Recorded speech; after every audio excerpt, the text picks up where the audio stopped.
Everyone can chant Hare Krishna, Krishna Krishna, Hare Hare, Hare Ram, Ram Ram. Where is the difficult? But they will not chant. They will not chant. They will talk so many rubbish things. But as soon as you ask him to chant Hare Krishna, he will be silent. That we have experienced. But still, our thankless task is to induce everyone chant Hare Krishna. There is a cartoon picture in New York.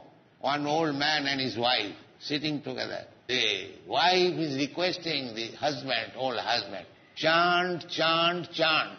And the husband is replying, can't. He will say 3 times, can't, but not Krishna, Krishna, Krishna. That is not.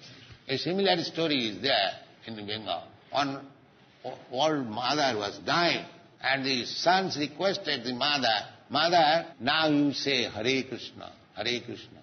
So after requesting 2-3 times, mother became disgusted. Oto kotha ami bolte pari. Oto kotha bolte parini, she could say, not Hare Krishna, not Hare Krishna. This is the position.